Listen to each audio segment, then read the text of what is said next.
Hey, everybody, and welcome to this week's episode of the Trend Report. I'm glad you're joining me today for another returning guest. I'm excited to welcome Alexandra Tseffos back to the podcast. Hey, Alexandra, how are you? I'm good, Sid. How are you? Oh, I'm doing great. Thank you very much. I was listening to our previous conversation earlier, and it's so great to have you back. You were on literally 2 years ago in 2021, episode 67. And now here, Yes. literally almost 2 years later from when this will actually publish, now you're episode 123. So I'm excited to hear all that you've been up to. Well, you too. I mean, that's a lot of progress in 2 years. And I was thinking about that as well. I think it was just as hot out the last time we did this. It was in August. That's Yeah. correct. It was in August when we did it. So Alexandra, for those people that maybe don't know you or haven't listened to episode 67, and by the way, we will drop that down in the show notes for anybody that would like to go back and listen to it. Please take a moment and introduce yourself to our community again. All right. So the fast introduction, Sid, because someone can go and listen to the long one, is that I have been a dealer designer. That was where I started my career. Worked for Configura as a training and sales person. That position now is morphed for them. And through that training position, I really realized that I wanted to go back to a dealership, worked in business development. I've also worked in as a tenant rep business development person and at CBRE. And throughout all of those experiences, I realized I just love this industry and I want to be working in the industry that I love and that I'm so passionate about. And for me, it's really about furniture and technology and where do they merge. And so 5 years ago, I started my consulting practice on, how do we focus on technology that dealers and specifically designers utilize every day and create best practices around those themes. And so I did that. But in 2021, it was this big deal for me of how do we make that affordable and how do we make that a bit more tangible for everybody? Because my schedule was packed. I had a lot of requests from people saying we're still working from home. How do we work with you? How do we record that content? And you and I both know not many people are watching recorded webinars that are over an hour long. So that was when I launched the designpop.com. And that is really trying to figure out how do we create three different segments. Number one, searchable content for people that need it when they need assistance, because sometimes that coworker isn't sitting next to you anymore. So how do you just say, hey, I want to search for part tagging that relates to CET and have a 5-minute clip about it? We do that. We also, I like to say, stimulate designer book club type of engagements through our short personal and professional development content. And also now, what's really new since last time you and I talked is that now we have courses. So now we offer CET, beginner, intermediate, and advanced courses. We also offer spec, previously project spec, as a course, and all of it's included in one subscription. So people don't have to come on and say, I just want that course. It's not a la carte. It's here you get everything. Sure. And of course, we have a podcast, right? So now I guess we can add that to my resume of I'm an official podcaster now. And it's not something I thought I was going to do at age 18 or even a year ago, but here we are. Well, we're going to talk about that too. So one of my questions was going to be, give us an update on the Design Pop, because you've been growing. And 2 years ago when you were here, we talked about, it was just a few months old and you launched with 35 videos, if I recall correctly. Yeah. And then by the time we recorded the episode, you'd gotten it up to 165 videos. And I love how you just described the three things that you're doing. So searchable content, the videos, professional development, courses, and then of course the podcast. So where are you now? Give us an update, because you had just brought on one manufacturer, your first manufacturer the last time we were together. So tell us what's happening at the Design Pop. Yeah. So now we're at, I mean, it changes all the time. I want to say we're just under 500 searchable videos. And so that includes technology, that includes personal and professional development. And so we're expanding on that front. I've just talked about a lot of, the Configura based courses that we offer. We also now have a partnership with Syncly, previously 2020, because they, really, there's a lot of people out there that are utilizing CET to worksheet. And so we've realized that we had to focus more on that. So while we don't have courses yet on that front, we are partnering with new and different technology companies as well. I've worked with Kamiko Designs to create a course on Bluebeam. So we do have. Hold up. I know who Kamiko Design is. She just published a book, I believe. I've been following her Kamiko on Green. LinkedIn. Yeah. And then you just said that you're doing something with her on something I've not heard of. So say the name of that again and Yeah, tell us what it Bluebeam is. is what it's called. And it's really, a lot of dealers are using that technology as a way to mark up plans, even things like just rearrange pages or, as a PDF editor, more or less. Okay. But a lot of times Bluebeam is also packaged in with other subscriptions, technology subscriptions that people already have. So it's a great thing to be harnessing and utilizing. It's almost a replacement for Adobe PDF. Okay. And they know how dealerships are using it. They're using it internally. And so I tapped into Kamiko on that. And that's where we've really started to look at who can we utilize? Who's the best? I'm not going to be able to personally train everybody on everything. Sure. And that's a realization I've had to come to the last 2 years, is that it's not just one platform that dealerships are using. There are multiple out there. And I personally don't want to train on it unless I've also used it in the field. So for me, CET and spec are so logical because I've utilized those in the field. But if I haven't used some of these other ones, I want to find people who are the best to be talking about them and to be talking about their level of utilization. And so that's been a big part of growth, both and, introspection on my part too. Sure. I've had people say like, hey, can you train me on XYZ? I'm like, can I physically learn that system? Yes. But I'm a firm believer in just because you can doesn't mean you always should. So hyper focusing time and experts is really important. On the manufacturer side, you mentioned that we had just launched our first manufacturer, which was OFS. We now have AIS and JSI content on the design pop. And That's what's awesome. been, it's very exciting to me. And I guess, if I could say anything to anyone, I think we need to think a little bit more about how training is handled for open lines. Aligned manufacturers have a lot of times training courses or plans that are worked out. But as it relates to the open line manufacturers, one of the struggles I find is this, Sid. We have for years crammed training down the throats of every dealer designer that's new. It's like, okay, great. So we're going to train you on CET. We're also going to train you on your aligned manufacturer. And while you're at it, let's just add in a whole bunch of other coursework too from open line manufacturers. And like, here you go. But here's my thing. If you don't utilize that knowledge every single day, you can't retain it. It's not physically possible. Correct. So instead, if we have it out there and it's searchable by product type and by product name, and we go, hey, I want to spec, let's say it's an OFS, Kintra product, you can search for Kintra, you find that video and you're able to go through then and watch it. And 5 minutes later, put that learning into action. Chances are you might retain it, or that you can come back to it as you need to in a week or in a month or whatever that time span is. So let me ask you this, a clarification question to this. Yeah. So OFS creates their own training on their products, and then you collaborate with them, and that training is inside of your platform, the Design Pop, so that the dealer designer can search for it there as well. So they're getting it potentially in 2 different locations. Absolutely. And that's just it. Is like, some open line, well, I should just say in general, some manufacturers have learning management systems, or they're publishing their videos, elsewhere. And that's why in that 500 approximate video count that I have, I never include manufacturer content in that number, because you can maybe find it in multiple places, or you're finding it just on Design Pop. But I like that it is in the one place. So that way, if we have somebody who's going through, like, let's say CT beginner training, and all of a sudden that dealership is like, hey, we need a really quick budget on XYZ product. Can you specify whatever?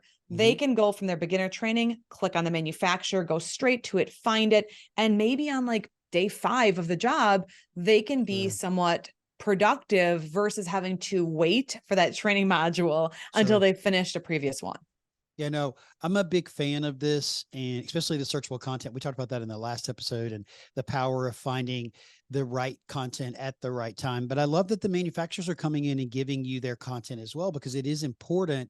And I think to be that one-stop shop that you're becoming for training, and the fact that you've got 500 videos that you and or your other collaborators have created, that's a lot of videos. It's a lot of videos. Content. And And right now I feel like I'm in that, it's almost like this honor and privilege. It's also a little bit of a pain, but I have to go back now and go through and check my tags and make sure that we are keeping everything as up to date as humanly possible. And that's Sure. something that I only dreamed of, 2.5 years ago when we launched, was like, okay, if this thing takes off, we have to think about maintenance. And so that's the phase that I'm entering into now, is making sure those 500 videos are still as relevant and as, in this ever changing world, Sure. relevance is like the number one thing. So I'm looking into that. I also, though, feel like that is one of the greatest opportunities of growth, is this collaboration with other manufacturers Hmm. for the benefit of the designers that are living in this world of specification, where they're specifying more products than ever before. We are Hmm. adding even more into their expected knowledge set, and really without realizing it. And so we need to be able to better support them. So you're focused so much on technology. Mhm. And I think, which is great, because if there's one thing that we know, technology changes like blink your eyes, and technology is changing and advancing. How are you keeping up with all of the new technologies that are coming out there that are seem to be targeting our industry to some degree? Because there's this one and then there's that one. So how are you keeping up with it? So that's what's been really fun about this. And I think that the podcast has helped it as well, is that now it's very fun that I have people who are emerging in technology coming to me and saying like, hey, I just want to show you what we're working on. Mm, I want you to take a peek at this, give us your thoughts. So I am aware of a lot that's emerging, mm, but I'm also feeling like while I'm keeping an eye on that, we still need to focus on what the core center of what everyone is doing sure. right this second is. And that still remains with some of the more, I don't even want to use the word legacy, because that seems like it's negative. That's Mhm, not negative, sure. because even our legacy technologies are evolving very, very rapidly too. But I still think that there's so much about the design process that is staying the same, but it is that upfront 20% that I'm seeing as the most evolving on a Mhm, daily basis, right? sure. So we have the kind of a design shortage, and I don't want to, again, I mean, that sounds really doom and gloom, but it feels to me like in the last 3 years, there's been so many designers who either want to work from home and can't work from home, or we have people who are just leaving the industry because they're stressed. They need a change. They think maybe the grass is greener. Maybe it is, maybe it Mhm, isn't. I'm not here to say one way or another, but sure. every single week I'm getting phone calls of, hey, I think I'm going to leave. Or is there something that I can do better? Or what can my company do better? What can we as a company do better on behalf of our designers? And these are just these perpetual themes that haunt me a bit, Sid, and make me Mhm, worried, because I feel like every time that we leave a gap in employment, it will be filled by technology. And so a mm, lot of these emerging technologies are trying to fill these gaps. And some of the gaps that logically are existing right now are that we don't have the design capacity to always send a designer on an upfront meeting, which is mhm, then stressing the salesperson because they have to know even more than ever sure. before as well. So Mhm, I'm finding that that's where that 20% of the upfront typical design work is kind of being pushed into some of these emerging technologies of how do we better support that design and sales process on the front end, knowing that we still mhm. have designers on the back end that maybe can handle the technical. But what, in my mind, what are we giving up in the process, right? Such a great question. So let me ask you a couple other things about this as it relates to technology. And then I want to come back to something you just said. But how closely are you following artificial intelligence or AI? And how do you see that potentially impacting Mhm. technologies that our industry is using? Is it going to help? Is it going to hurt? I would love your thoughts about I've artificial been intelligence. following it for a while. Hmm. I don't feel like it's new. And that's what I think that's what's very stressful to me Hmm. right now, is that everyone's acting like this is a brand new theme and very few are knowing how to utilize it. And I can't say that I have all the answers to that either, right? Hmm. It's changing very quickly. I think I heard some sort of an estimate like every 30 days, 1,000 new AI platforms are being released. Whoa, that's a It's lot. something massive. And I mean, don't, for anyone listening, don't quote me on that 100%, but I'm pretty sure that's the statistic that came out that was in Hmm. my inbox about a month and a half ago. What worries me is that so many people are just thinking, oh, that's the future. Oh, that's not for me. Therefore, they're not trying to figure out how it fits into their daily life. Mm, And I find that many of my customers are just kind of ignoring it. And when I interesting. say, that could be dealers, it could be manufacturers, it can be Sure. anybody, but it just feels like there is this gap of like, okay, it's the future, it's not happening. I mean, I just used it actually this last week to write a training course, and it gave me this 10,000 foot level of what a training course could be. And of course, then I had to utilize my brain to come in and be like, this isn't relevant. This is relevant. But that outline used to take me, I don't know, 3 weeks to put together.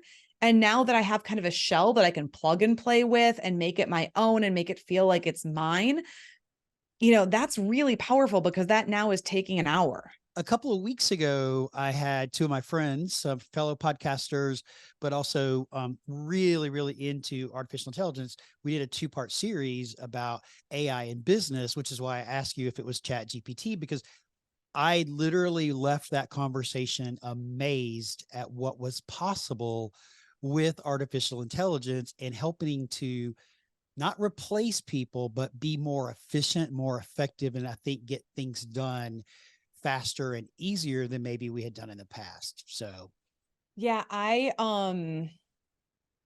would say that I've used Chat GPT a couple of times. Like I actually had a customer that wanted, actually I was doing a presentation and we wanted to survey some people before the presentation was given. And we actually used Chat GPT to find kind of like the median results so that people could then write in more of a short answer versus just saying, here's your prescriptive, like, wow. 5 or 6 things that you normally get in a survey. And it was really beneficial for that. So I've used it in that sense too.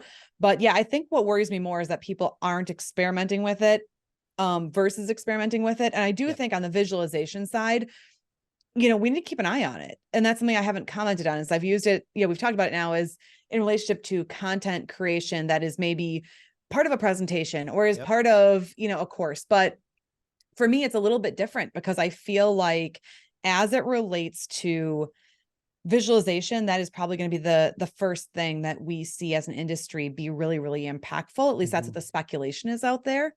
And for designers, I don't know if that's exciting or not. I kind of say that on the rendering side, I used to actually quote all the time, like CET will save you X amount of time. Here's the challenge. It does save a ton of time. It's a phenomenal platform.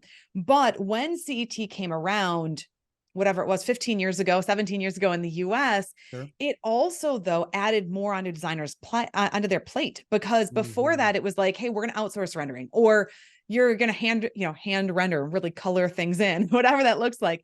And then it allowed them to create and me to create these amazing renderings very, very quickly. Sure.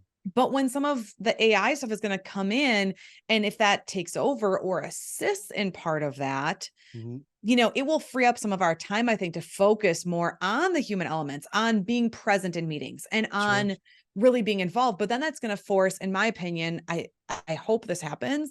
It's going to really mean that designers have to partake in that communication piece within the meeting and showcase their skills. Sure.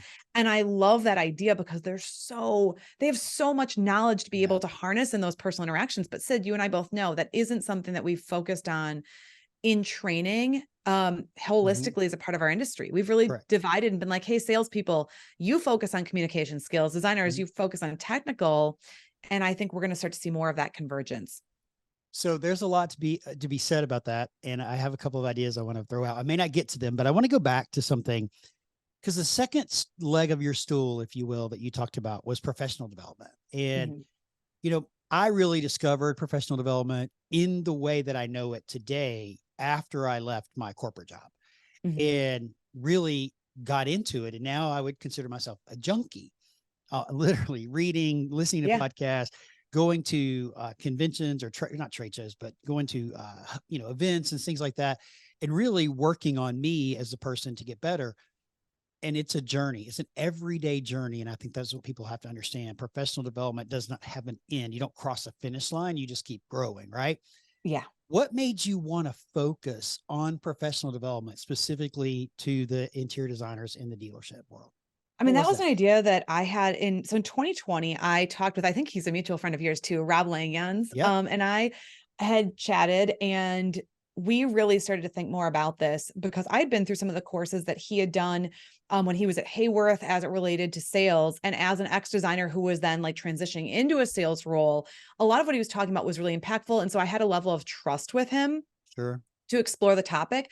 And so when he had started his consulting business, I made the comment to him that I feel like all I do is train people on, hey, here's how you can execute on, like, let's say it's live design or it's whatever we want to call it, right? Co-creation, whatever we're going to call these themes.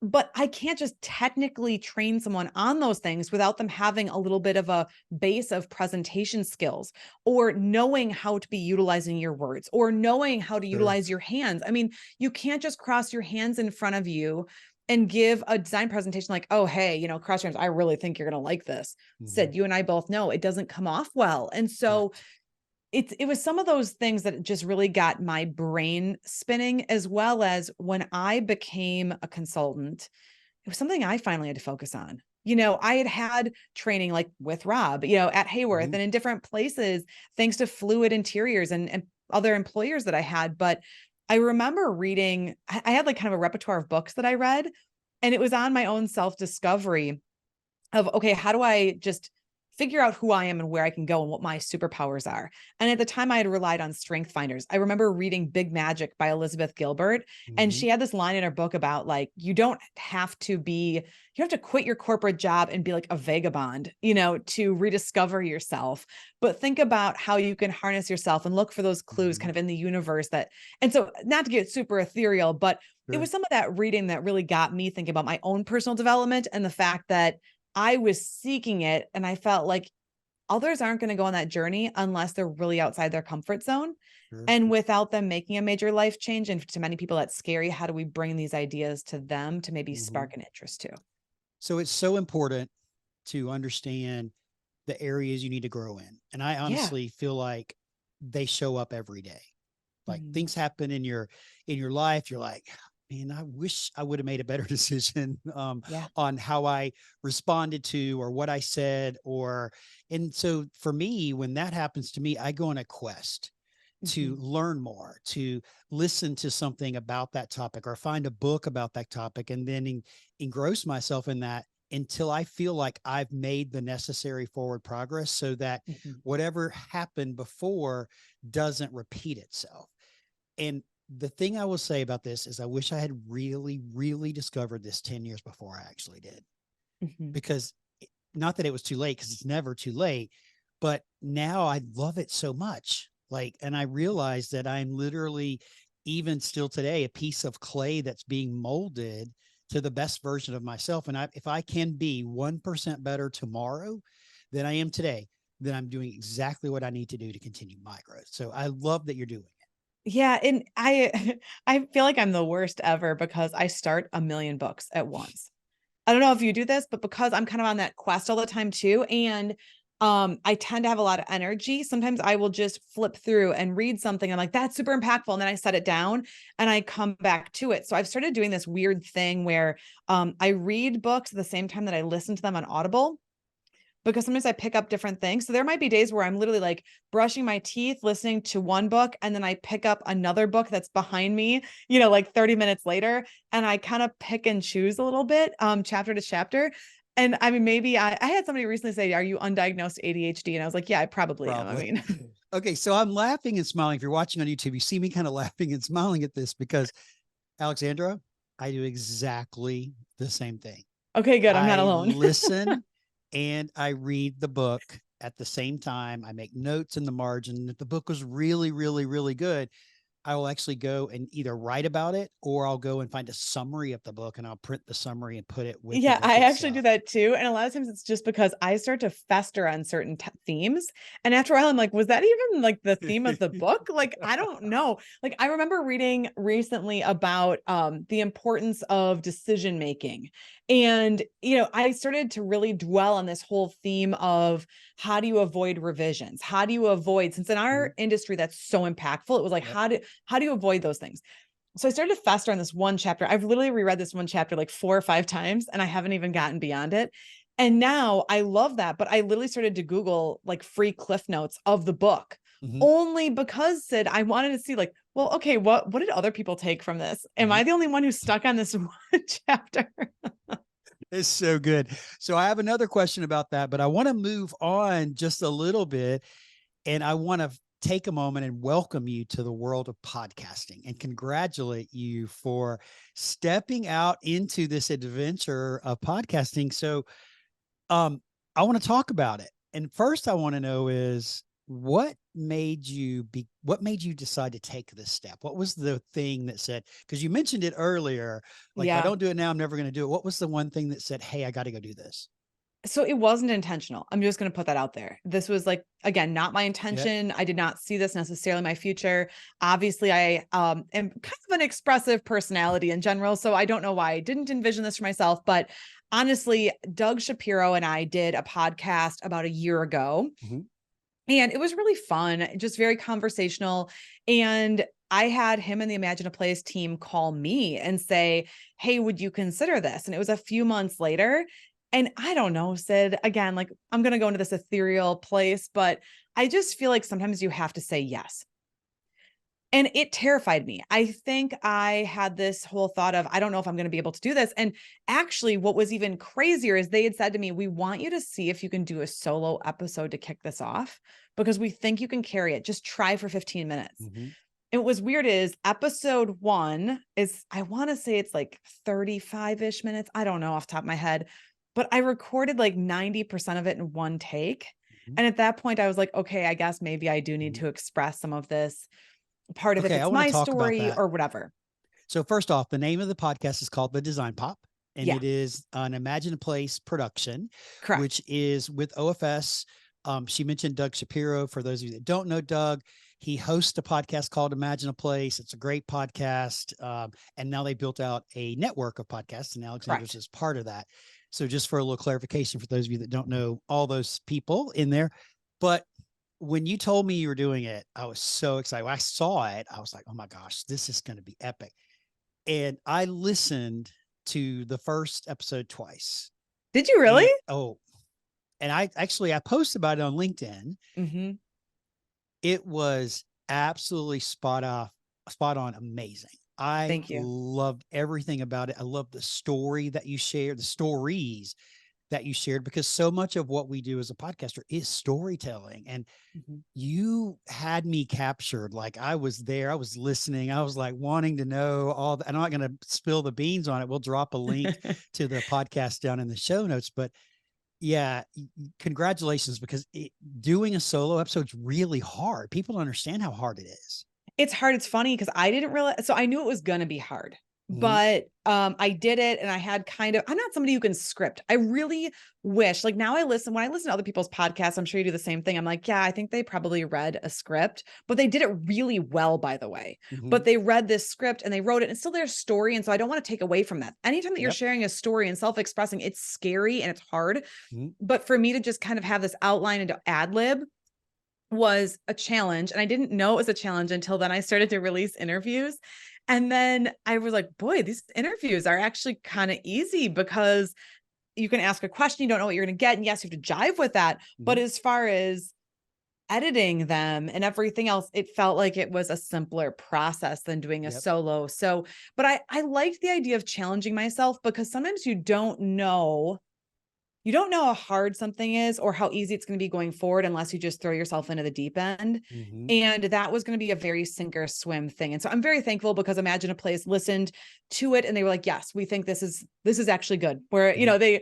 they did a great, I kept saying, give me critical feedback, you guys. Like, tell me if this stinks, tell me, like, let's redo the whole thing. Mhm. And it's been really a great collab for me working with them because they are very honest with me. And that's Mhm. something that fuels me. If I feel like something isn't authentic, I just can't put my time and energy into it. Mhm. So tell us, what's the podcast about? Now, the first episode's about you and a little bit about your journey, which is always great to Mhm. set up where the listeners get to know you a little bit. So what's this show actually about? Yeah, I hope it's not about me, Sid. It's really, in my mind, bringing a voice to dealer designers because Mhm. I feel like they are this very underserved community of many people don't know how the work gets done. And Mhm. I think about simple things like I remember being in the sales seat and having somebody say, hey, so you can get this back to me tomorrow, right? And it's my job to set that expectation of is it tomorrow or is it next week? When in reality, we know it does take a lot of time to Mhm. actually get an exact specification, and trying to explain that to people outside of our world is so hard. Mhm. And it also tends to eliminate that voice of the dealer designer if they're not sitting in that meeting explaining how hard it actually is. Yep. So I wanted to make sure that we're bringing awareness to the position and to Mhm. provide a voice. One of my challenges has been many designers don't want to share because they're scared. Yep. Because they don't want their boss to know it was Mhm. them, or they feel like maybe they are alone. And so to me, this goal of the podcast is evolving to the point where you may hear my voice, but maybe I'm quoting someone else's story, or maybe I'm reading an email that I got from someone, trying to Mhm. give back that voice and to show that they are not alone. A lot of these problems are actually things, or not problems, I would say challenges, are things Mhm. that the industry deals with. Sure. But I hope I'm doing it effectively every time. And Mhm. that's where I'm also realizing it is taking literally a community of people to help support the podcast. It can't just be me, even though it is maybe my voice you're hearing. So you did that very, very well on a couple of episodes. The episodes about stress.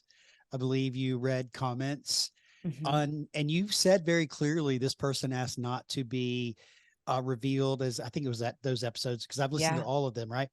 And um, you did a great job with it. Like, you posed their question or their statement, and without revealing who they were or without revealing where they work or anything that could get people guessing like who it was, right?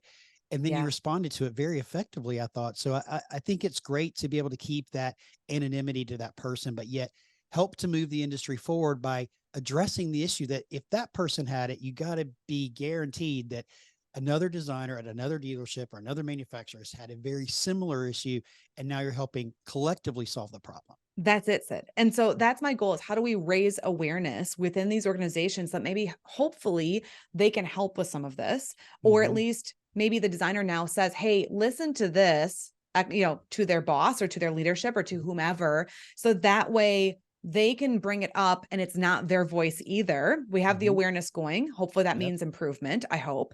Also togetherness. There, these themes of, hey, are we alone, just keep coming up. And so I'm hoping we can create some togetherness in Mhm. throughout the community. And if that's between, I don't want to say competitors, but I never really knew who my competitors were. I knew who the salespeople were because that was the voice in the street. But from designer to designer, sometimes you don't even know. Yeah.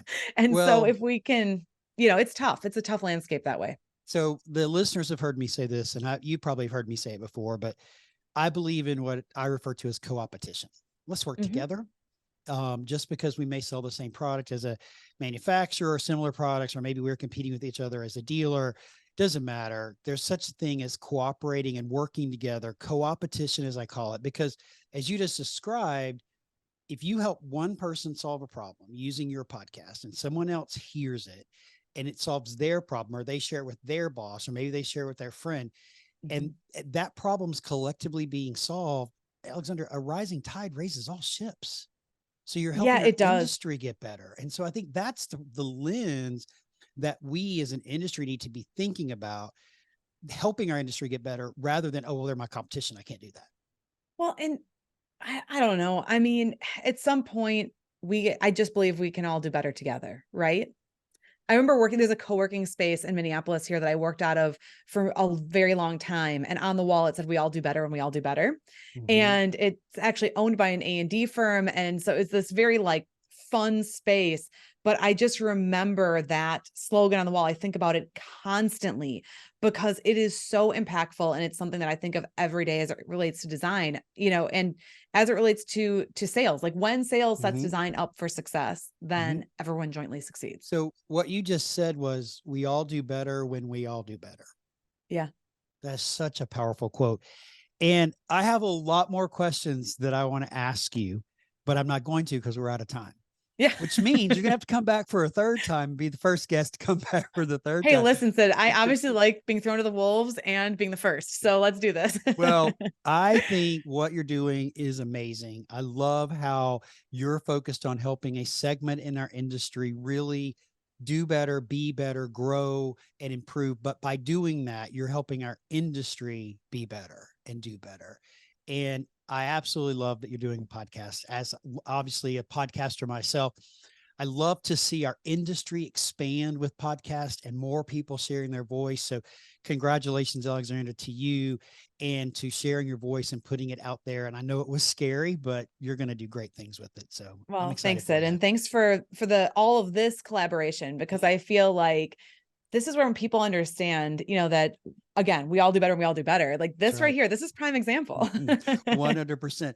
So, Alexandra, thank you again for being here, for sharing your insights. Always great to have you. If our community would like to get in touch with you, what is the best way for them to do that?